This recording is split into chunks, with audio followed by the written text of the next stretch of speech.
자, 오늘 여러분들과 함께 읽은 히브리서 2장 5절에서 18절까지의 말씀을 통해서 세 가지 질문과 대답, 이러한 제목으로 은혜를 나누고자 합니다. 오늘 전체 내용을 보니까 히브리서 기자가 그때 당시에 살고 있는 흩어진 유대인들, 기독교인들이 마음속에 갖고 있는 세 가지의 질문을 축약을 한 것 같아요. 그래서 이 세 가지의 질문이 너희 마음속에 있는데 그 질문에 대해서 하나님은 이렇게 대답하고 있다, 예수님은 이렇게 말씀하고 있다 라고 그 답변을 지금 스스로 질문을 하고 답을 해주는 내용으로 구성이 되어 있습니다. 자, 우리 지난 시간까지 살펴본 내용을 통해서 당시 흩어진 유대인들, 기독교인들의 삶의 모습이 어떠했느냐, 외부적으로는 로마의 대대적인 핍박이 시작이 되었다고 했어요. 그래서 길드라는 이런 경제 공동체에 참여하지 않으면, 이 조합에 참여하지 않으면 살 길이 막막했어요. 경제 활동을 할 수가 없었다라는 것입니다. 그런데도 불구하고 길드에 참여하지 않은 이유는 뭐냐?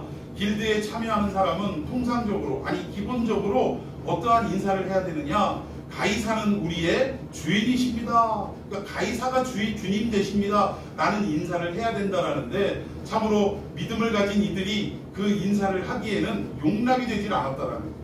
그래서 결국 생계를 포기하고 경제를 포기하고 믿음을 지키는 쪽을 택했다라고 말씀을 드렸습니다. 그리고 또 한 가지는 이 어려움 속에 정말 살아가기 힘든 이때에 아무래도 마음이 흔들리고 바람에 떠내려가는 것처럼 답답한 그 상황 속에 있는데 유대인들이 어떻게 유혹을 했느냐? 거봐라, 예수 믿다가 그렇게 된 거 아니냐? 다시 어떻게 해라? 유대교로 돌아와라. 그러면 모든 일들이 해결이 된다. 너희들이 그렇게 목숨처럼 내거는 그 믿음의 고백, 예수 그리스도가 우리의 주인이십니다라는 그 고백을 유대교에서는 그렇게 하고 있지 않지 않느냐? 그러면 얼마든지 길드에도 들어갈 수 있고 살아갈 수 있게 하지 않겠느냐라는 유혹이 그들에게 엄습해 왔다라는 것입니다. 그리고 또 내부적으로는 어떤 사상이 가득하고 있었냐? 채워져 가고 있었냐? 아이, 천사 숭배 사상이 막 만연해지고 있었다라는 거예요. 그러니까 천사가 하나님 앞에 그렇게 예배드리는, 경배드리는 그 모습을 환상 가운데 봤다라는 이런 이야기가 점점 그들에게 사모함으로 가득 차게 되었고, 나도 저렇게 됐으면 좋겠다라는 마음으로 때로는 거짓으로 환상을 봤다라고 이야기하는 사람들이 속출되었고, 또 한편으로는 내가 너무 그것을 사모하고 그렇게 됐으면 좋겠다라는 열망이 점점 깊어져 가다 보니까 자기가 자기에게 속아버리는, 여러분 사람이 그런 게 있지 않습니까? 내가 너무 이걸 하고 싶고 간절하고 열망이 가득하면 꿈속에서도 그 일이 나타나는 거예요. 여러분 아십니까? 그리고 보이지 않는데, 들리지 않는데 이게 들리고 보이는 일들이 있다라는 거예요. 이걸 뭘 보고 뭐를 들었다고 해요? 헛것을 보고 헛것을 들었다고 하는 것입니다. 아무도 모르는데, 아무도 못 보는데 그 사람 혼자에게만 나타나더라는 거예요. 오해하지 말 것은, 여러분 기독교에는 반드시 신비의 영역이 포함되어 있는 줄로 믿습니다. 기독교의 모든 신비가 없다 이 얘기하는 거 아니에요. 분명히 우리 기독교에는 신비의 종교라고 말할 수 있을 만큼 신비적인 요소가 여기저기에 가득 차 있습니다. 근데 중요한 것은 기독교가 신비의 요소는 가지고 있지만 신비주의로 가서는 안 된다는 거예요. 여러분 이해 가시죠? 예, 신비의 영역은 있으나 그 신비, 기적의 역사만 너무 추구하고 쫓으면 안 된다는 것입니다. 결국 신비의 역사를 보여주시는 것, 또 기적의 역사를 보여주시는 것은 무엇 때문에 보여주시냐? 우리 타락한 인생에게, 보지 않으면 믿지 않는 이런 인생에게 하나님이 말씀하시고 예수 그리스도가 가르치시고, 그리고 이것을 못 믿으니까 어떻게 하는 거예요? 이 말이 진리임을 뒷받침하기 위해서 기적을 보여주시기도 환상을 보여주시기도 하더라는 것입니다. 그러니까 사실은 신비와 이 기적은 주 목적은 아니라 이 얘기예요. 이것이 우리 기독교의 주된 참된 정신은 아니다. 이 주된 말씀을 증명하고 뒷받침하기 위해 부수적으로 가져오는 일들이 기적이며 신비의 역사다, 이렇게 말씀을 드릴 수가 있는 것입니다. 결국 이러한 상황 속에서 믿음도 흔들리죠. 세월이 점점점 핍박의 세월이 길어질수록 점점 그들이 물에 떠내려가는 그 어떤 것처럼 이 믿음 자체가 지금 흔들리고 있는 상황에 있다라는 거예요.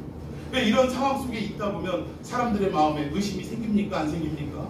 지난주에도 제가 그 히브리서 내용을 5가지로 분석한 신학자의 말을 하면서 결국 말씀의 뿌리를 못 내리면 드러나는 현상이 이리저리 막 표류하고 흔들리고 이러다가 결국 어떻게 해요? 말씀에 의심이 가기 시작한다라는 거예요. 그래서 그때 당시에 흩어져 살던 이 기독교도들, 사도들을 통해서 말씀을 들었던 이 기독교인들이 어떠한 질문이 마음속에 생기기 시작했냐? 성경을 보니까 한 3가지 정도의 질문이 생기기 시작했다라는 거예요. 그 질문의 내용을 하나씩 한번 살펴보도록 하겠습니다. 그 2000년 전에 이 성도들이 했던 질문, 말이 질문이 사실은 믿음의 의심입니다. 고민이에요. 이 고민이 2000년이 지난 오늘날에는 없느냐? 그렇지 않다. 오늘 우리들에게도 어려움이 지속되고 해결될 기미가 보이지 않고 내부적으로는 이상한 사상들이 교회 안에서 막 생기기 시작하면 우리도 어떻게 될 수 있다? 이렇게 의심이 될 수 있다는 것입니다. 내가 믿는 기독교가 특히나 이런 코로나 시대에 교회가 지탄받는 이 시대에는 더더욱 그렇다라는 거예요. 아니 우리가 이렇게 예배를 드리고 이렇게 하나님 말씀대로 살아가는데 왜 교회에 이런 손가락질이 찾아오지? 왜 이런 핍박이 찾아오지? 처음에는 믿음으로 막 귀신아 올라가라, 사탄아 올라가라 이러면서 버티지만 점점점 오래 시간이 지속되고 이미 1년이 지났지 않습니까? 또 온라인 예배로 교회를 찾아오지 못하고 가정에서 예배를 드리는 사람들이 점차 처음에는 TV 앞에서 온라인으로 예배를 드리다가 이제는 그것도 한 번, 2번씩 빼먹기 시작해요. 왜? 친구들과의 약속, 산으로 들러 또 사람들이 공기가 깨끗하고 또 이런 데로 몰려든다고 하더라고요.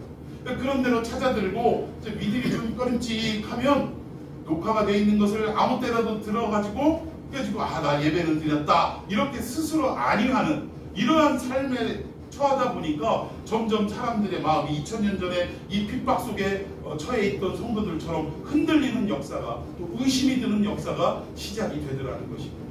그 의심이 되는 내용이 뭐냐? 첫 번째, 예수님이 그렇게 능력의 주님이라면서 왜 성경에는 천사들보다 조금 못한 존재로 만드셨느냐 이거예요. 예수님이 그렇게 대단하신 분이라면 아예 시작부터 천사보다 뛰어나신 분으로 이 땅에 오시지 왜 천사보다 조금 못한 존재로 이 땅에 오셨느냐? 이 내용이 7절입니다. 한번 성경을 7절 한번 보십시다. 시작. 동안 천사보다 못하게 하시며 영광과 종으로 관을 씌우시나. 예, 히브리서 2장 10절의 말씀입니다만 이거는 히브리서 기자가 자기가 영감을 받아가지고 기록한 내용이 아니라 이미 구약에서 기록된 말씀을 인용한 내용이에요. 그러면 이 내용의 원본은 어디에 있느냐? 시편에 있습니다. 시편 8장 5절 시작. 그를 하나님보다 조금 못하게 하시고 영화와 존귀로 관을 씌우셨나이다. 예, 내용은 똑같은데 히브리서에서는 천사보다 조금 못하게 했다라고 했는데 여기는 뭐라고요? 하나님보다 조금 못하게 하셨다라고 기록이 되어 있다라는 거예요. 그러면 이 원문에는 구약시대 히브리어로는 하나님보다 조금 못하게 예수님을 만드셨다라고 이렇게 예수님이 그런 분이시다라고 소개하고 있는 반면에 신약에 오니까 오히려 더 낮아지셨네요. 천사보다 조금 못하게 못한 어떤 존재로 오셨다 이렇게 지금 설명을 하고 있다라는 것입니다. 그렇다면 우리에게도 의심이 생기지 않겠습니까? 예수님이 우리를 능히 구원하시는 그 능력의 하나님이시라고 했는데 왜 그분이 천사보다 못한 존재가 되었느냐 이거예요. 이런 의심이 생기기 시작했다는 것입니다. 또 어떤 의심이 생겼느냐? 자, 두 번째, 예수가 메시아라면 어떻게 십자가에서, 더군다나 그때 당시에 십자가는 우리야 지금 목걸이로도 걸고 다니고 교회 뒤에다가도 딱 붙이고 있을 거지만 그때 당시에 이 십자가는 뭐였습니까? 저주의 형틀이었다는 거예요. 그냥 사형틀도 아니고요. 정말 우리가 생각할 때 재수없어 이렇게 할 수 있는 형틀이 십자가였다는 것입니다. 구약에서도 나무에 달린 자는 하나님의 저주를 받은 자다라고 기록을 하고 있습니다. 그러면 왜 예수님이 그 우리를 구원하러 오셨다는 분이 왜 하고 많은 그 죽음 가운데 이 저주의 형틀인 십자가에서 죽을 수밖에 없느냐라는 질문이 생기기 시작했다는 거예요. 근데 이 질문은 결국 어디에서 기초한 것이냐? 의심에서 기초한 질문이라는 것입니다. 자, 우리 9절 한번 읽어봅시다. 시작. 오직 우리가 천사들보다 잠시 동안 살아가시는 이유가 곧 죽음의 고난을 받으심으로 말미암아 영광과 존귀로 관을 쓰신 예수를 보니 이를 행하심은 하나님의 은혜로 말미암아 모든 사람을 위하여 죽음을 맛보려 하시니라. 아멘. 여기 보니까 왜 십자가에 달려 죽어야 되느냐라는 질문이 있는데 거기에 대한 답을 지금 하고 있는 내용입니다. 자, 세 번째, 자, 예수님이 그렇다면 왜 만유는 예수님 앞에 복종하지 않느냐? 예수님이 그 능력의 주님이라면 당연히 예수 앞에 엎드려야 되지. 아니, 이 코로나가 만연할 때 오히려 이 세상이 교회 앞에 와가지고 엎드려서 하나님 앞에 좀 기도 좀 해줘 라고 부탁을 해야 되는데 어떻게 된 게 교회 문 닫으라고 난리를 치느냐. 이런 상황에 지금 2000년 전에도 이랬다라는 것입니다.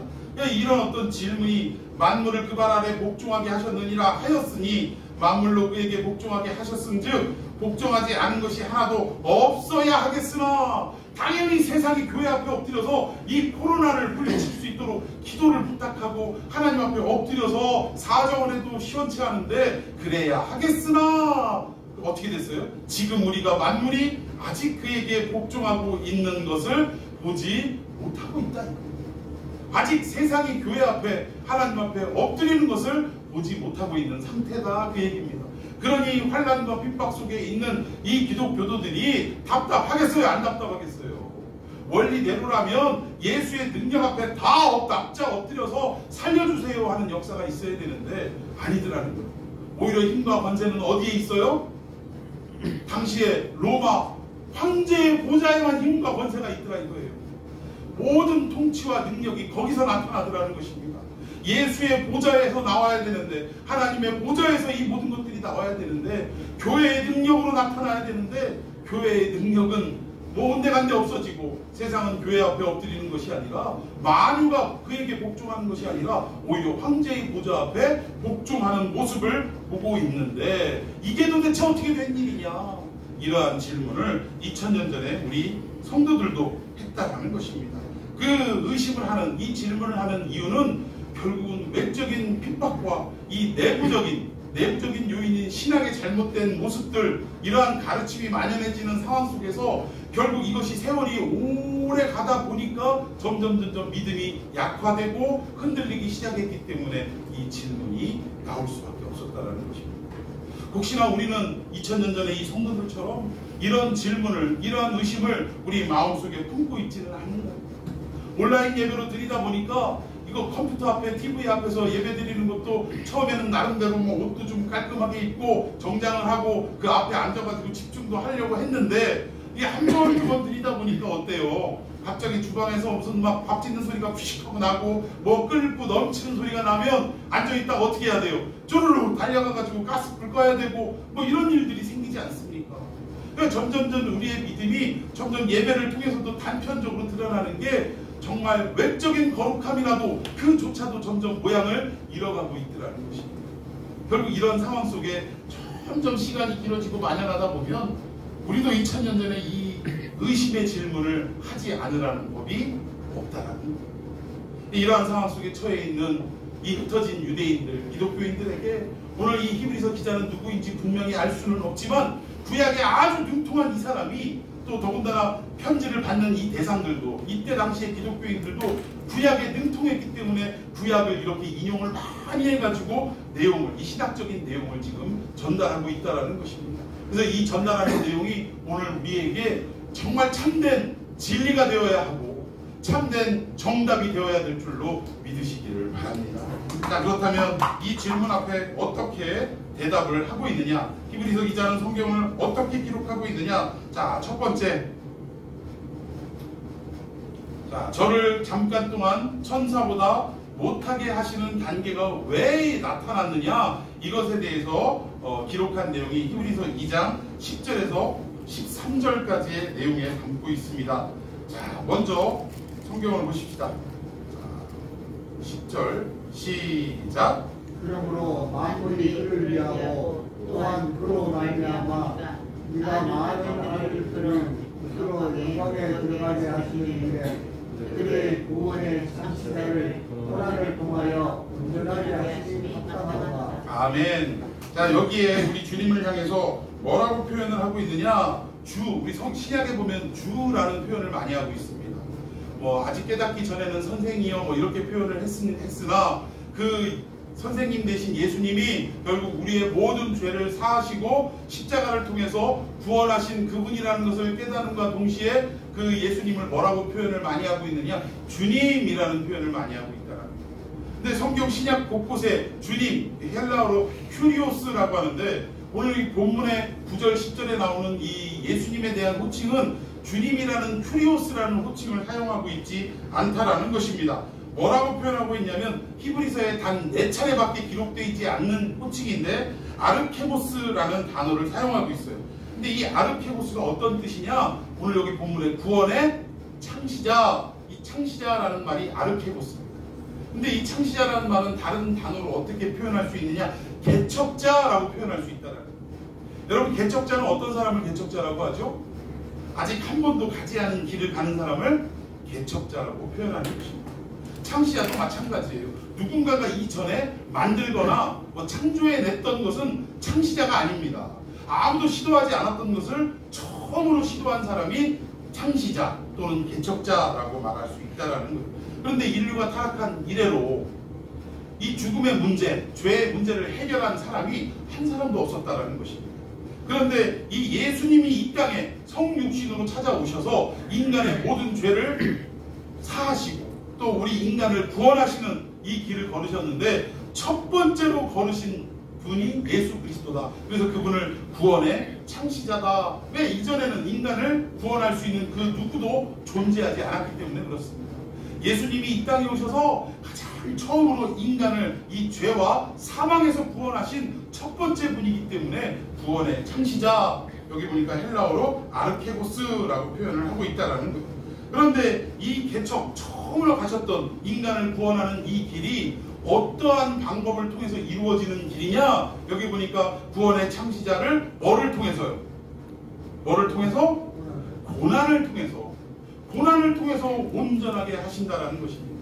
우리가 불완전하고 죄에 얼룩져 있는 인생이지만 구원의 창시자 되신, 구원의 개척자가 되신 예수 그리스도가 이 땅에 오셔서 우리를 구원하시는데 어떠한 방법으로 구원을 하시냐? 당신이 고난을 받으시는 이 방법을 통해서 우리를 온전하게 하시더라는 것입니다. 여러분 믿습니까?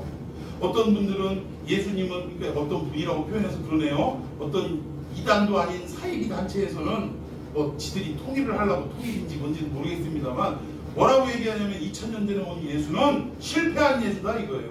왜? 어떻게 메시아가 이 땅에 와서 저주의 나무 아래, 나무 위에 매달려 죽을 수가 있느냐? 이것은 성공한 것이 아니라 실패한 것이다. 첫 번째 왔던, 2000년 전에 왔던 그가 실패했기 때문에 하나님이 누구를 보냈다라는 거예요? 저를 보냈대요, 저를. 참 답답하더라고요. 근데 아무튼 그래서 지금 기독교에서 말하는 구원은 사실은 가짜고 거짓이다라고 주장을 합니다. 그러나 성경은 뭐라고 말씀하고 있느냐? 이 구원의 창시자인 예수 그리스도가 이 땅에 오셔서 우리 인간을 구원을 하시는데 그것도 가장 처음으로 개척자로서 처음 구원의 길을 열어주시는데 어떠한 방법으로 열어주시느냐? 어떤 방법으로요? 고난이라는 방법. 그 고난은 결국 십자가를 포함해서 우리가 고난하면 떠올리는 단어가 사실은 십자가예요. 근데 여러분 생각해 보십시다. 시간과 공간을 초월하신 우리 하나님 되신 예수님이 시간과 공간의 제약을 잇는 인간으로 오셨다는 이 자체가 사실은 십자가보다 더 큰 고난 아닙니까? 이런 고난으로 시작을 하셨어요. 예수님은 아기 예수가 태어나신 순간부터가 사실은 고난이라고 말할 수 있다는 것입니다. 그래서 이 모든 고난의 역사를 통해서 우리를 구원하시고 온전케 하시는 일을 이루셨다라고 성경은 말씀하고 있습니다. 자, 우리 11절도 읽어봅시다. 시작. 거룩하게 하시는 이와 거룩하게 함을 입은 자들이 다 그분에서 납니다. 그러므로 특별한 음식을 부끄러워하지 아니하시고. 예, 여기 보니까 두 대상이 나타나는데 하나는 거룩하게 하는 자가 나오고 하나는 거룩하게 함을 입은 자가 나옵니다. 여기 거룩하게 하시는 이는 누구를 말해요? 예수 그리스도를 말합니다. 예수 그리스도가 더럽고 죄로 얼룩진 우리의 인생을 십자가를 지심으로 말미암아 어떻게 하신 거예요? 거룩하게 하셨다라는 사실입니다. 믿습니까? 그리고 여기에 거룩하게 함을 입은 자들은 뭐예요? 그 예수 그리스도의 십자가의 공로와 그 예수의 이름을 고백하고 영접하여서 결국 하나님의 자녀가 된 사람들, 즉 성도를 거룩하게 함을 입은 자들이다 라고 표현하는 것입니다. 그런데 재밌는 건 뭐예요? 거룩하게 하시는 이라는 예수님과 우리 성도들이 다 어디에서 났대요? 한 근원에서 났대요. 이걸 좀 쉽게 표현하자면 한 어머니의 뱃속에서 났다 이 얘기입니다. 여러분 이게 있을 수 있는 표현입니까? 아닙니까? 아니라는 거예요. 어떻게 영원하신 하나님과 피조물인 우리 인간, 더군다나 거룩하게 지음을 받았음에도 불구하고 사탄의 꾀임에 빠져서 영원히 참으로 죽을 수밖에 없는 존재로 전락해버린 우리네 인생들과 어떻게 한 근원에서 나왔다라고 표현할 수 있겠냐는 거예요. 더군다나 어떻게 예수님과 우리가 한 형제라고 부르실 수가 있겠느냐 이 말입니다. 그럼에도 불구하고 우리를 한 근원에서 난 자라, 즉 하나님의 자녀된 자라 라고 일컬을 수 있게 하신 분이 누구라는 거예요? 예수님이시라는 겁니다. 무엇을 통해? 십자가를 통해, 고난을 통해 이 일을 가능케 하셨다는 거예요. 예수님과 우리 사이가 어떤 관계라고요? 뭐 많은 표현이 있습니다. 신랑과 신부의 관계라는 표현도 있지만 오늘 여기 본문에서는 뭐라고 부르시기를 부끄러워하지 않았다? 형제라 부르시기를 부끄러워하지 않았다. 예수님이 우리를 형제, 뭐 또 쉽게 얘기하면 동생 이렇게 부르기를 부끄러워하지 않으셨대요. 여러분 이 모든 일들이 무엇으로 가능했느냐? 십자가를 통해서 가능했다라는 것입니다. 여러분 왜 예수님이 인간을 입고 오셨다는 자체가 사실은 하나님보다 못한 존재 또는 천사보다도 못한 존재라고 표현을 하는 거예요. 우리 인간은 죄로 말미암아 결국은 우리가 천사를 부리라고 만든 그런 종의 영이 천사인데 타락함으로 말미암아 우리가 천사보다도 못한 존재로 전락해버리고 말았다라는 것입니다. 지금 잘 생각해 보십시다. 지금 사망의 왕노릇 하는 자가 누굽니까? 누구예요? 사탄 아닙니까? 이 사탄이 원 존재가 뭐였어요? 천사였지 않습니까? 천사와의 결투에서 대결에서 우리는 그 선악과 싸우면서 어떻게 해버린 거예요? 진 거예요? 이긴 거예요? 졌다라는 거예요. 베드로후서 2장인가요? 진자는 이긴 자의 종이 되리라 라는 말씀이 있습니다. 결국 그 믿음의 싸움에서 믿음을 온전히 지키지 못하고 약속을 온전히 지키지 못함으로 말미암아 어떻게 돼버렸어요? 우리가 하나님이 주인이신데도 불구하고 누구의 주인 밑으로 들어가 버린 인생이 됐습니까? 사탄 아래 천사 밑으로 들어가는 그런 종된 인생이 되고 말았다라는 거예요. 그러면 지금 우리가 구원받기 이전에는 누구를 주인으로 모시고 살아온 인생이었어요? 타락한 천사를 주인으로 모시고 살아갔던 그런 존재였다라는 것입니다. 이것을 하나님이 견디시지 못하고 내 사랑하는 인간이 어떻게 그 불이라고 만든 종의 밑으로 들어가서 그 종의 종이 되고 말았느냐. 이걸 너무 안타까워하시고 우리 인간을 너무 사랑하셔서 심지어 누구까지 내어주신 거예요? 당신의 아들 되신 예수 그리스도 독생자까지 십자가에 내어주셨다는 사실입니다. 누굴 찾아오시려고? 우리를 찾아오시려고. 나 하나를 되찾기 위해서 예수와 맞바꾼 사건이 어디에서 이루어진 거예요? 십자가에서 이루어졌다 이 말입니다. 참, 이 사랑을 이렇게 표현을 하시는 거예요 지금. 자, 천사보다 못하다라는 것이 결국 이 천사보다 못한 존재인 인간의 모습으로 이 땅에 탄생하신 것, 이것을 지금 말하는 것입니다. 그런데 그 영원하신 구세주라는 분이 왜 천사보다 못한 존재가 될 수밖에 없느냐? 이건 왜 그래요? 그렇게 오셔야 우리 인간을, 저와 여러분을 어떻게 할 수 있기 때문에 여기 10절에 보니까 온전하게 하실 수 있고 완전하게 구원하실 수 있기 때문에 결국 예수님이 천사보다 못한 존재가 되고 말았다라는 것입니다. 지금 이 사실을 모르니까 아니 예수님이 그렇게 엄청난 분이면 어째서 천사만 또 못한 거예요? 라고 질문할 수 있어요 없어요? 없다라는 거예요. 너 하나 살리려고 일부러 그 고난의 길로 뛰어들으신 거예요. 시궁창으로 뛰어들으셨다 이 말입니다. 물에 빠져갖고 허우적거리고 막 살려줘요 하는데 어떤 의로운 사람이 거기에 탁 빠져가지고 뛰어들어가지고 건져줬더니 결국 이렇게 말리면서 하는 말이 아니 그렇게 대단하신 분이 어떻게 옷이 다 젖었디야? 이거 말이 돼요 안 돼요? 옷이 젖은 이유가 뭐예요? 너 구하려고 뛰어들어서 옷이 젖은 거예요. 그런데 그런 얘기를 하고 있더라는 거예요. 아니 그렇게 대단한 분이시면 어떻게 천사와도 못한 존재로 이렇게 전락할 수가 있습니까? 여러분 우리를 살리기 위한 유일한 방법이 당신이 인간을 입고 이 땅에 오셔야만 했고 더 나아가서 십자가에서 당신의 생명을 내어주어야만 우리를 온전하게 할 수 있기 때문에 예수님은 천사보다 못한 그 길을 택하셔서 찾아오셨다는 것입니다. 여러분 대답이 됩니까? 오늘 이 시대에 우리가 참 답답하고 어려우니까 아니 예수님 왜 그거밖에 안 돼요? 아니 왜 능력이 그 정도밖에 안 돼요? 라고 물어보지만 사실은 예수님이 그렇게 하시는 이유는 누구를 위해서? 우리를 온전케 하시기 위해서 이 땅에 오셨다. 여러분 그 사건을 대변하는 내용이 예수님이 이 땅에 오셨을 때 나타나는 부분이 있습니다. 그 어떤 내용이냐? 예수님이 야이로의 딸을 고쳐주시기 위해서 제자들과 함께 길을 막 가고 재촉해서 가고 있었어요. 근데 인파로 말미암아 사람들이 막 에워싸고 있는데 그 가운데 12해 동안 혈루증에 걸려있는 한 여자가 예수님의 옷자락에 손을 대고 말았어요.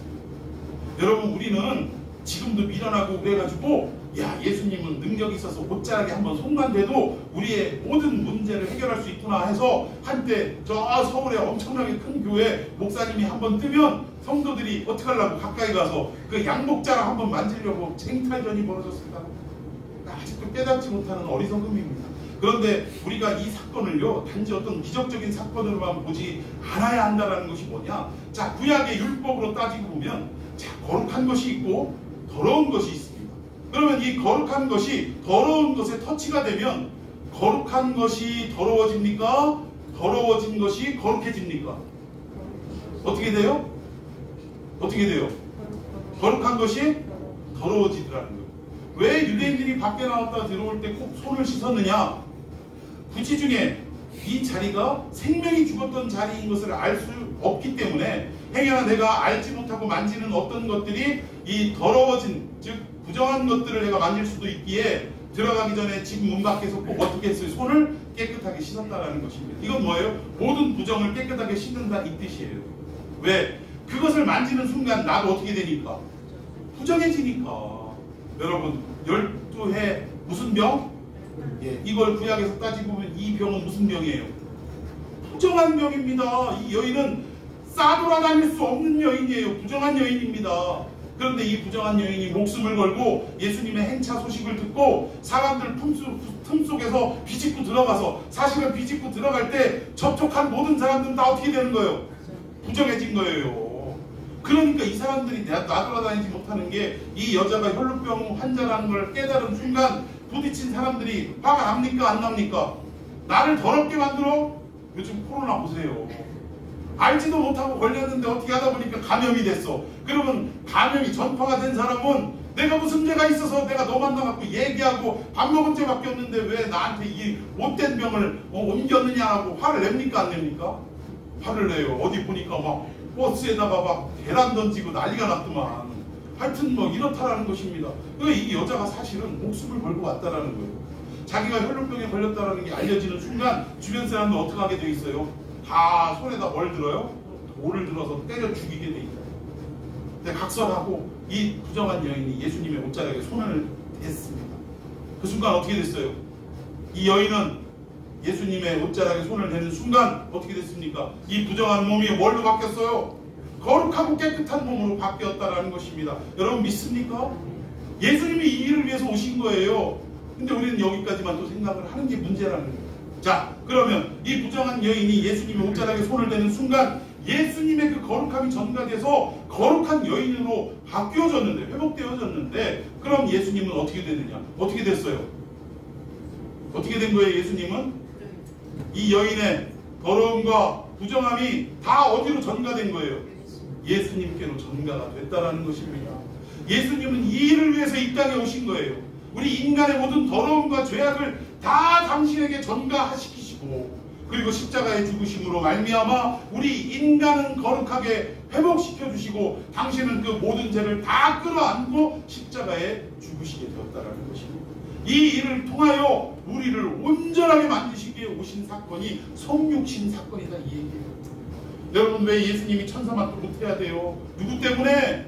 나 하나 살리려고 예수님이 천사만도 못한 이 잠깐 동안이나마 천사보도 못한 이 존재로 이 땅에 오셨다라는 것입니다. 여러분 참 예수님의 비애가 느껴지십니까? 안 느껴지십니까? 나 하나 살리려고 그 모진 수모를 다 당하시기 위해 인간의 몸을 입고 이 땅에 오셨다라는 것입니다. 여러분 그럼에도 불구하고 우리는 어때요? 우리는 조금이라도 억울한 일이 생기면 예수님은 아예 억울함을 자처하시기 위해서 이 땅에 오신 거예요. 근데 우리는 조금 억울하면 어떡합니까? 아니 이거 억울하게 이거 왜 이래 이거 나 못 견뎌 나 못 살아 이거 안 돼 하고 이 억울함을 풀기 위해서 어떻게 합니까? 온갖 물리적인 행동을 하더라고요. 나 억울해서 못 견딘다. 나 아니다. 이거를 알리기 위해서 이렇게 하더라는 것입니다. 여러분 이 사건이 또 어디서 나타났느냐? 빌라도 법정에서 6월절이 돼가지고 죄수 한 사람을 풀어주는 일이 있었어요. 근데 그 예수님과 함께 옆에 섰던 선택받아야 될 또 한 사람이 있었는데 그 사람이 누구예요? 바라바입니다. 이 밑에 풋노트를 보니까 이 바라바 원 이름이 뭐예요? 예수예요. 예수. 지금 여러분들이 이 바라바와 예수 이렇게 놓고 보는데 재밌는 게 뭐냐면 나사렛 예수냐 바라바 예수냐 둘 중에 하나 택해라 이 얘기입니다. 지금 어쩌면 이렇게 참 뭐라 그래요 이거 애꿎을 수밖에 없어요. 얄궂을 수가 없어요. 어떻게 예수님 둘 중에 둘 다 예수님이에요. 둘 다. 근데 바라바 예수를 선택할 거냐 아니면 나사렛 예수를 선택할 거냐 선택권을 백성들에게 줬는데 백성들은 누구를 선택했습니까? 바라바 예수를 선택했어요. 성경에는 강도라 이렇게 표현하고 있는데 이 사람은 남의 물건을 그냥 빼앗는 우리가 생각하는 강도가 아닙니다. 탈레반이나 요즘 얘기하면 탈레반이나 이런 사람들이에요.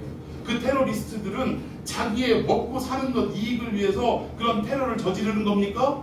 아니에요. 믿음이 그들도 나름대로 이 잘못된 어떤 종교지만 그 믿음이 발로가 돼서 믿음을 지키기 위해 이런 행동을 하는 겁니다. 악역단체라고 그러잖아요. 바라바가 그런 사람이었어요. 열심당원이었습니다. 열심당원. 이 로마에 지배당하고 있는 이 유대 땅을 어떻게 하겠다는 거예요? 하나님의 나라로 다시 만들겠다 이거예요. 하나님의 나라로 만드는데 로마가 칼로 창으로 위협하고 억제하고 있으니까 우리도 어떻게 하겠다는 거예요? 우리의 손에도 뭘 들겠다는 거예요? 칼을 들고 창을 들어서 같이 맞서 싸워서 쟁탈하겠다 찾아내겠다 이겁니다.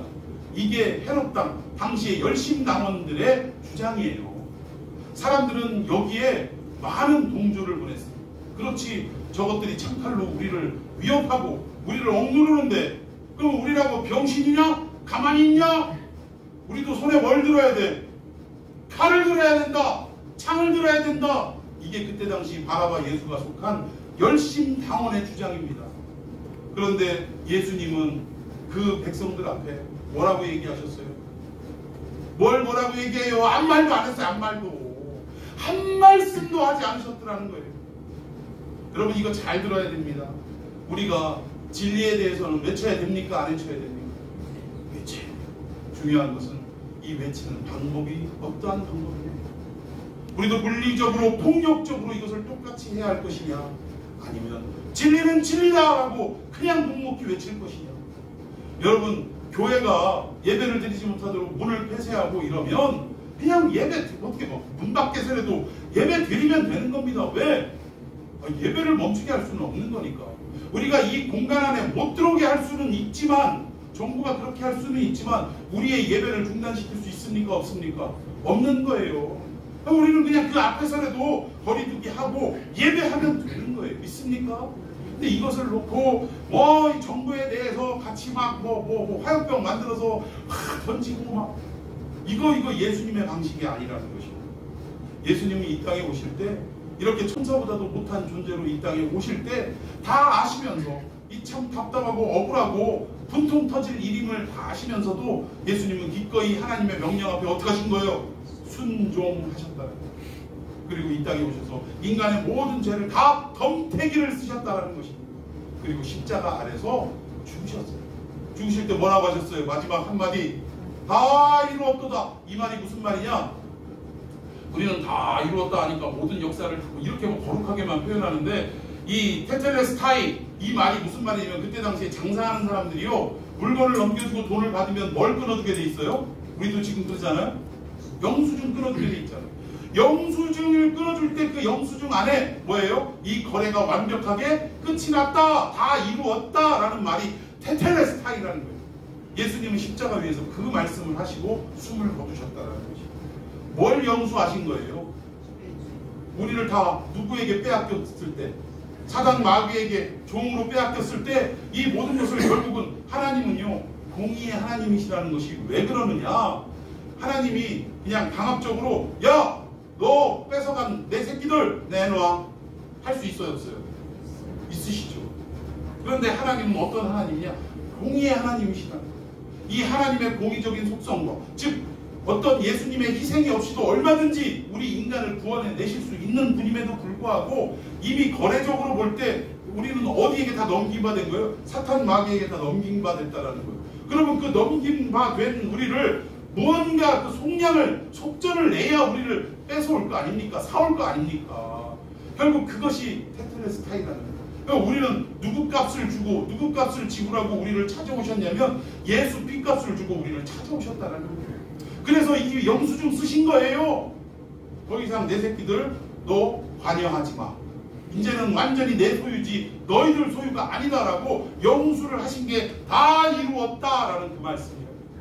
근데 지금도 우리는 어떻게 하고 있습니까?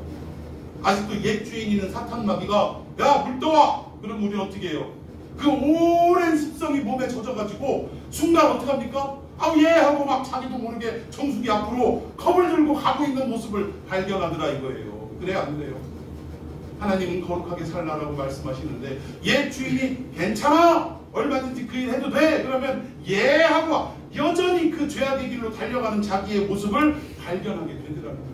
그러다 순간 누가 떠올라요? 지금의 주인이신 하나님이 딱 떠오르는 순간 머리를 딱 한 대 때리면서 아니지 하면서 그쪽을 향해 뭐라고 하는 겁니까? 당신이 뭔데? 네가 뭔데 나한테 물 떠오라 마라 시키는 거야? 그렇게 하는 거예요. 그게 뭐예요? 나사렛 예수의 이름으로 물러갈지어다 라고 선포하는 게 바로 그 행위라는 것입니다. 여러분 예수님은 천사보다 못한 이러한 존재로 이 땅에 오신 것이 결국은 누구를 살리기 위해 이 땅에 오셨다는 거예요? 나 하나를 살리고 구원하고 온전케 하기 위해 이 땅에 오셨다는 것입니다. 그것을 지금 히브리서 기자는 말씀하고 있는 거예요. 의심하고 또 질문하는 이 히브리서 당시의 어떤 그 성도들에게 기독교인들에게 이 말씀을 증거함으로 너희들의 의심하는 거 질문하는 거 이해 못하는 바는 아니나 예수님이 너희들이 질문하는 것처럼 이렇게 천사보다 못한 존재가 될 수밖에 없었던 것은 바로 너희들을 살리고 온전케 하기 위해 이 길을 스스로 택해 오신 분이기 때문에 그렇다라고 대답을 하는 것입니다.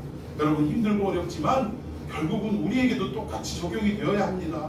왜 이렇게 예수님 능력이 없는 거요? 아니 이렇게 하다못해 대통령만 또 이렇게 힘이 없어요 말씀이 라고 이야기할 수 있지만 여러분 예수님이 그러한 모습으로 오신 이유는 누구 살리려고? 우리 살리려고 오셨다는 것입니다.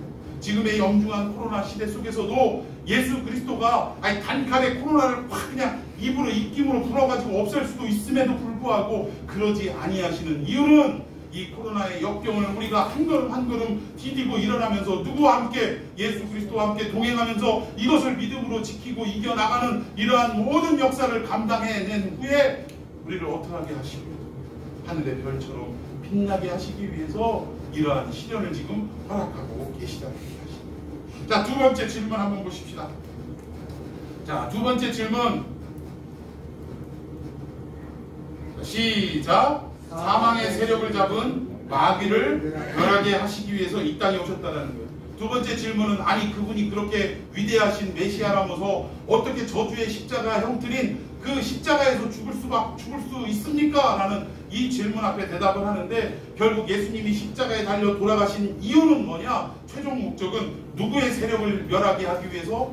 마귀의 세력을 멸하기 위해서 십자가에 달려 돌아가셨다라고 말씀하고 있는 것입니다. 여기에서 마귀의 세력을 멸한다라고 할 때 멸하다라는 단어는 우리가 생각할 때는 아주 그냥 존재와 흔적 자체를 없애버리는 아주 도말해버리는 이러한 단어로 우리가 생각을 합니다. 그런데 이 의미는 어떤 의미냐? 이 무기력하게 권리를 빼앗아 버린다 이 뜻이에요.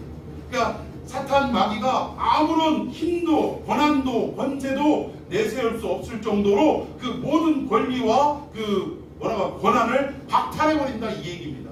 그러니까 더 이상 사탄 마귀가 우리 인간들을 향해 할 수 있는 일이 있을까요? 없을까요? 아무런 권한이 없기 때문에 못하게 하시기 위해서 십자가에 달려 죽으셨다 이 말입니다. 여러분 우리 인간은요 에덴 동산에서 마귀의 꾀임에 넘어가는 그 순간부터 우리 인간은 원죄라는 것을 안고 태어나게 되어 있습니다. 이 원죄 뭐냐? 아예 우리 모든 인간을 대표하는 대표성을 뗀 아담이 죄를 지었기 때문에 이 죄가 우리의 행위와 상관없이 태어날 때부터 이 죄의 DNA를 가지고 태어난다 그 말이에요. 아니 이렇게 태어난 아기들 보면 티 없이 맑고 깨끗하고 우리가 흔히 얘기하는 천사 같다 막 이렇게 얘기를 하는데, 근데 이 아기들이 그 천사 같고 티 없이 맑은 아기들이 말이라도 이제 슬슬 하기 시작하고 이러면 걔들 하는 거 보세요. 거짓말 어디에서 배우지도 않았는데 거짓말 잘합니까 못합니까? 기가 막히게 거짓말해요. 어디 가서 막 어지를 뭐 그릇 엎어놓고 막 이래가지고 자기도 놀래가지고 막 뻥치고 쳐다보고 있는데 엄마가 와가지고 모르는 척하면서 이거 누가 그랬어? 그럼 뭐라 그래요?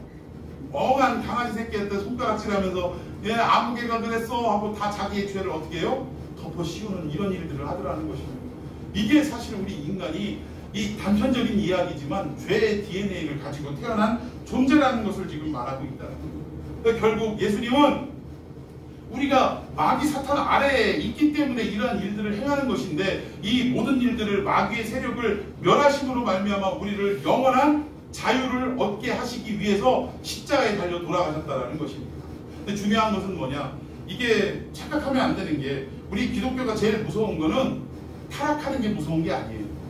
우리 기독교가 뭔가가 잘못되고 엉뚱한 길로 행하고 마치 중세 때에 천주교가 그러한 일들을 행했던 것처럼 이러한 일들을 행하는 것도 무서운 일이지만 근본적인 무서운 일은 아니라 이거예요. 그 근본적인 무서운 일은 뭐냐? 우리 기독교가 어떻게 되는 종교로 바뀌어지는 거냐? 도덕적 종교로 바뀌어지는 거, 윤리적 종교로 바뀌어지는 것, 박애주의 종교로 바뀌어지는 것, 이게 더 무섭다라는 것입니다. 겉으로 볼 때 도덕적인 종교 나무랄 수 있습니까? 없습니까? 없지요. 아니 모든 종교가 다 도덕성과 윤리성을 강조하는 거 아니겠습니까? 이것을 강조하지 않는다고 하면 이것은 사단이요, 그리고 사입이고 이단이라고 할 수밖에 없습니다. 박애주의, 즉 인간을 사랑하는 이 마음, 이것만큼 중요한 게 어딨냐 이거예요. 그런데 우리 기독교는 도덕과 윤리와 인간을 존중하는 이 정신을 포함하고 있는 건 사실이지만 기독교 자체가 인간이 중심이 되는 종교가 돼서는 안 된다 그 말이에요. 여러분 무슨 말인지 이해가 가십니까? 그러니까 기독교가 정말 경계하고 조심해야 될 부분은 하나님의 말씀이 우선이 되고 하나님의 말씀이 중심이 되는 이 종교가 되어야 하는데, 우리 인간의 아름다움, 인간 사이의 관계의 형성, 이런 것들이 중심이 되는 종교가 돼서는 안 된다는 거예요. 중요한 것은 이것을 물론 포함하고 있습니다. 우리 사도신경에도 성도들의 교제권이 분명히 지금 기록이 돼 있어요. 성경에서도 성도들끼리의 아름다운 주 안에서의 교제는 필요한 것입니다. 인간이 인간을 사랑하고 존중하는 것은 성경도 말씀하고 있는 내용임에 틀림이 없다라는 거예요. 그러나 우리 기독교는 인간을 사랑하는 종교이지만 인간을 사랑하는 종교로서만 존재하는 종교는 아니라는 거예요. 여러분 이해하십니까? 사실은 이 부분을 우리 기독교가 아주 경계해야 되는 부분이라는 것입니다. 자, 아담 안에서 모든 인류는 이 죄의 문제를 해결할 수 있는 사람이 없었다 그 말입니다. 그런데 하나님의 사랑은 끌어넘치는데, 내가 저들을 구원해야 되는데, 이런 어떤 열정이 넘치는 가운데 꺼낸 카드가 뭐예요? 예수 그리스도가 성육신하는 사건이고, 그 성육신한 예수님이 십자가상에서 인간을 대신하여 모든 죄를 뒤집어 쓰고 물과 피를 흘려 죽으시는 사건을 말하는 것입니다. 예수님은 그 하나님의 계획 앞에 분만하지 않고 그저 순종하는 역사가 있었다라는 거예요. 그러니까 예수님은 기꺼이 십자가 앞에 자기의 생명을 내어 주셨다라는 사실입니다. 그러니까 결국 아까 설명했던 다 이루었다 말이 이 말이에요, 이 말. 우리 인간을 구원하시기 위해 어떤 하나님의 공의성을 나타내고 또 인간을 사랑하는 그 마음이 만나는 현장이 어디냐? 십자가다 이 얘기입니다. 그래서 이 말을 설명을 드리면서 자 14절 한번 읽어봅시다. 시작. 그도 또한 같은 모양으로 들과 육을 함께 지니시는 죽음을 통하여 죽음의 세력을 잡은 자 곧 마귀를 멸하시며, 예, 십자가를 통해 결국 우리를 마귀의 세력에서 건져내시려고 십자가 지셨다 이 얘기입니다. 그냥 힘없이 무기력하게 그렇게 그 저주의 십자가에 어떻게 죽을 수 있냐 그 얘기가 아니라, 결국 십자가 사건도 누구를 위해서 우리를 구하기 위해서, 구원하시기 위해서 하나님이 스스로 이렇게 인간을 입고 이런 희생을 우리를 위해 아낌없이 하셨다는 것입니다. 그러니까 이것이 2000년 전의 사건으로 머물러 있어야 할 것이 아니라 우리의 성도의 삶 속에서도 매일같이 이 사랑이 기억되어지고 나타나는 역사가 있어야 될 줄로 믿습니다. 근데 중요한 건 우리가 이 십자가의 사건이요, 처음 회심할 때만 우리의 전 인격적인 부분들을 터치하고 그 이후로는 매일 십자가 이러니까 아주 그 말이 귀에 못이 배겨가지고 감동도 없고 뭔가 마음에 찔림도 없고 이렇게 살아갈 때가 많이 있다는 거예요. 그러나 이 십자가 사건은요, 매일같이 우리에게 되새겨져야 할 능력의 사건이라는 것을 여러분 믿으시기를 바랍니다. 자, 마지막 세 번째 질문. 만물이 그 발 앞에 복종해야 되는데 왜 복종을 하지 않습니까? 라는 성도들의 질문이었다라는 거예요. 이 내용이 히브리서 2장 17절, 18절 이 두 군데 있는데, 자, 우리 18절 읽어봅시다. 시작. 시험에나 고난을 당하셨으므로 시험 받는 자들을 능히 도우실 수 있느니라. 아멘. 여기 보니까 시험 받는 자들을 능히 도우시는 분이다 라고 표현하는데, 이 도우신다라는 표현이 이런 의미가 아니에요. 우리 앞에 펼쳐진 모든 어려움들을 이겨내게 하시고 피해가게 하시고 뭐 그런 일들을 만나지도 않게 하시고 근심 걱정 없는 삶으로 우리를 인도하신다, 그 뜻이 아니라는 것입니다. 재밌는 사건이 하나 있었어요. 예수님께서 오병이어 사건을 일으키시니까 사람들이 어떻게 했어요? 예수님을 뭐 삼으려고 했어요? 왕 삼으려고 막 우르르 몰려들었다라는 거예요. 이때 사람들을 물리치시고 제자들을 배를 태워서 강 건너편으로 가게 하시고, 그리고 예수님은 뭐 그 산 위에 올라가셔서 기도하시다가 나중에 밤이 됐을 때 예수님이 무리를 건너서 그 배 위에 올라가는 사건 다 아시죠? 뭐 유령이다 난리가 나고 막 이랬었어요. 근데 아무튼 예수님과 함께 그 배에 올라타신 그분 예수님이 이내 또 잠을 주무시고 계시는 거예요. 근데 그때 어떤 일이 있었어요? 밤에 폭풍우가 몰아치기 시작하고 어려서부터 업으로 잔뼈가 굵었던 제자들이 여럿이 있음에도 불구하고 이 폭풍우를 제어할 수 있는 그런 상황과 여건이 되지 않더라는 것입니다. 여러분, 재미있는 건요, 이 배를 타고 강 건너로 가라고 명령하신 분이 누굽니까? 예수님이에요. 그리고 그 배에는 사랑하는 제자들이 타고 있다라는 거예요. 그럼에도 불구하고 그 배에 뭐가 불어닥쳤어요? 폭풍우가 불어닥쳤다라는 것입니다. 여러분, 우리가 생각할 때는 예수님이 우리에게 명령하시고 이 길로 가라라고 하신 그 길에는 바람과 폭풍우가, 파도가 오지 않을 거라고 우리는 생각하고 그 길을 가더라고요. 근데 아닙니다. 우리가 가는 그 길, 예수님이 명령하신 그 길이라 할지라도 우리에게는 똑같이 무엇이 닥치냐? 폭풍우가 몰아닥치더라는 거예요. 도저히 견딜 수 없는 상황이라는 것을 우리가 깨달을 만큼, 어부들조차도 배를 제어하지 못할 만큼의 엄청난 쓰나미가 우리의 삶 속에 불어 닥친다라는 것입니다. 그런데 이때 제자들이 놓치고 그냥 실수한 부분이 뭐냐? 그 배에는 누가 함께하고 계셨어요? 예수님이 함께하고 계셨다는 거예요. 그 예수님이 어떤 분인지를 알았다면 제자들이 혼비백산할 일이 있습니까? 없습니까? 당황할 일이 있습니까? 없습니까? 없다는 거예요. 왜? 주님이 나와 함께하고 계시니 이 지금의 이 폭풍과 쓰나미도 결국은 누가 잠잠케 하실 것이다? 예수님이 잠잠케 하실 것이다 라고 믿는 믿음이 우리 가운데 있으면 두려움이 왜 찾아옵니까? 걱정이 왜 찾아옵니까? 그런데 제자들은 어떻게 한 거예요? 그 믿음이 없었다는 거예요. 예수님이 함께하고 계심에도 불구하고 가서 뭐라 그랬어요? 흔들어 깨웠대요. 아니, 감히 창조들을 흔들어 깨울 인간이 어디 있냐 이거예요. 이 겁을 상실해도 한참을 상실했지. 흔들어 깨울 뿐만 아니라 뭐라고 얘기했어요? 아니, 지금 여기서 자빠져 자고 있을 때입니까? 지금 우리가 죽게 생겼습니다 라고 난리를 치더라는 거예요. 이거 제자들이 한 표현이니까 이렇지, 우리 기도할 때 안 그러나요? 하나님, 나 지금 죽겠어요. 왜 응답 안 해주세요? 하나님, 나 지금 숨 넘어갑니다. 왜 잠잠하십니까? 당신의 용병을 나에게 보여주십시오. 이런 기도 안 합니까? 제자들이 지금 예수님 옆에 있는데 흔들어 깨우면서 지금 자고 있을 때입니까? 나를 위해 일어나십시오. 일하십시오. 이렇게 외치는 제자들과 우리가 다를 바가 없다는 거예요. 여러분, 그러나 결국 이 사건을 통해 제자들이 깨달은 게 뭐예요? 잠잠하라 라고 만물을 향해 명령하시는 예수님의 그 말씀에 바다가 어떻게 됐더라? 잠잠해졌더라. 할렐루야. 이 사건을 목격하고 제자들이 저가 누구시간데 이 만물이, 바다가 저 앞에 순종하는가? 라고 이분이 어떤 분인가를 깨달았어요? 못 깨달았어요? 깨달았다라는 것입니다. 우리 삶 가운데 때로는 만물이 예수님 앞에 복종하지 않고 이 난리를 치는 이유 중에 하나도 이런 부분이라는 거예요. 결국 이 어렵고 힘든 폭풍 속에서도 예수님이 함께하고 계시니 나는 두려워할 일이 없고 걱정할 일이 없다라는 믿음을 우리에게 주시기 위해 폭풍도 때로는 허락하신다라는 것이다.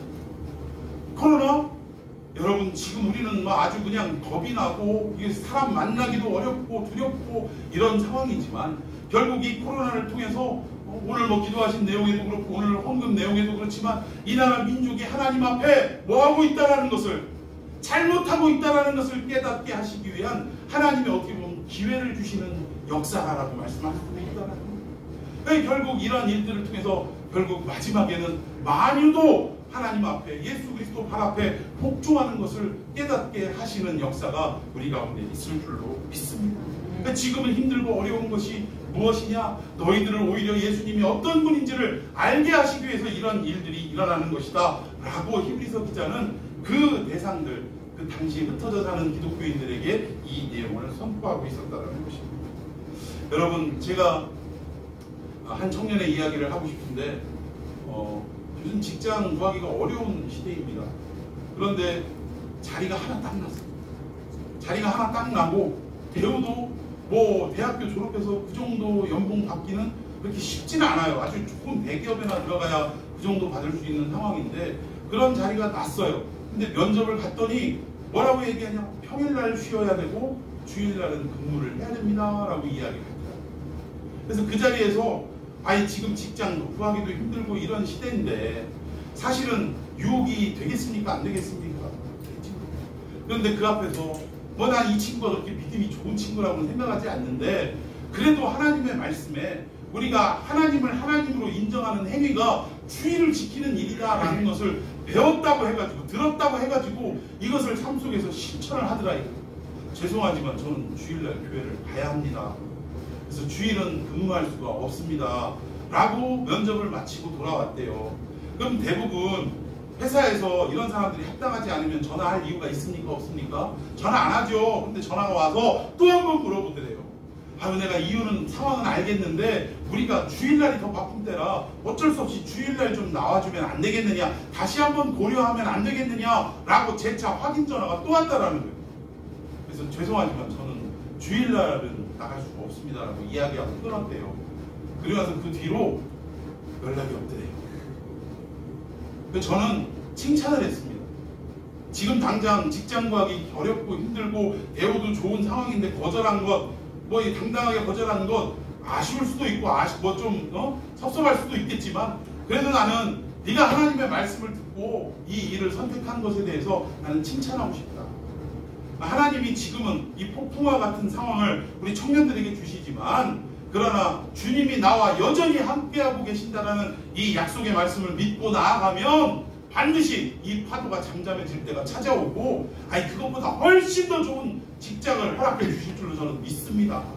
여러분, 우리가 이렇게 적용하며 살아갔으면 좋겠어요. 저도 막상 적용하려면 여러 가지가 생각이 되고 복잡한데 이제 20대 청년이 이런 결정을 내렸다는 거에 대해서 얼마나 제가 참 고맙고 감사한지. 저 같은 사람이 하나님 종이라고 말씀 대언할 때 그 말씀을 듣고 그래도 생활 속에서 한 번쯤은 이렇게 적용을 했다라는 것이 얼마나 고맙고 감사한지 모르겠어요. 여러분, 우리가 지금 이 코로나 흔히 얘기하는 우리 애들 엄마는 엄중이라는 소리 좀 듣기 싫다고 아무데나 다 엄중하고 이러는데 듣기 싫다라고 이야기하지만 사실 지금 이 코로나 시대가 엄중하죠. 답답합니다. 이러한 세월 속에 길어지는 어떤 상황 속에 여러분들이 때로는 의심도 되고 또 어떤 질문도 하나님 앞에 던질 수 있고 왜 나는 용화양 육공으로 살아야 됩니까? 나는 왜 이 가난에서 이렇게 벗어나지를 못하는 겁니까? 10년 20년도 아니고 지금 얼마만입니까? 태어나서부터 부자가 된 적이 없네요 이래가면서 예수 믿으면 잘 산다 웃어요. 근데 그거 잘못 들은 거예요. 예수 믿으면 잘 산다는 얘기 성경에 있어요 없어요? 없어요. 오히려 예수 믿어서 신세 망친 사람 얘기가 가득한 곳이 성경입니다. 근데 아무튼 이러한 상황인데 왜 이렇게 어렵습니다라는 질문이 나올 수도 있습니다. 그러나 오늘 이 말씀이 여러분에게 정답이 되었으면 좋겠습니다. 예수님이 이 땅에 천사보다 못한 존재로 오신 이유가 나 하나 살리기 위해서 그렇게 고난의 길을 스스로 오셨다라는 것을 말씀하고 있고, 십자가를 지신 이유는 결국 마귀의 세력 아래에 있던 우리들을 그 마귀의 권세를 다 없이 하고 우리를 빼내오기 위해서 십자가에 죽으셨다는 거예요. 여전히 지금도 만물이 그 앞에 복종해야 함에도 불구하고 복종하지 않는 모습이 드러나고 나타나는 것은 왜 그렇습니까? 여전히 우리가 그 어려움 속에서도 주님과 함께하고 있다라는 이 믿음을 회복해 가게 하시기 위해서 이러한 일들을 행하고 계신다는 것입니다. 오늘 이 말씀 붙들고 우리가 기도했으면 좋겠습니다. 2000년 전에 흩어진 우리 기독교인들이 겪었던 이 어려움처럼 이 코로나와 경제적인 상황 때문에 우리 성도들도 얼마나 지금 힘이 들고 어렵습니까? 1년이 넘었어요 지금. 이러한 어려움 속에서도 여전히 주님이 나를 위해서 비천의 신분으로 낮아지시는 신분으로 이 땅에 오셨고, 또 십자가마저도 그냥 마다하지 않고 기꺼이 달려주셨으며, 또 여전히 이 폭풍우처럼 우리를 뒤덮는 쓰나미 속에서도 잠시 동안 이 만물이 복종하지 않게 하시는 이유는 우리 주님이 같이 하고 있기만 하면, 동행하고 있기만 하면 우리에게 아무런 근심도 걱정도 없다라는 믿음을 더하게 하시기 위해 이런 일들을 행하고 있다. 이 답이 우리의 삶의 정답과 해답이 되기를 원한다고 우리 주님의 이름을 뜨겁게 부르며 간절하게 말씀 붙들고 기도하겠습니다.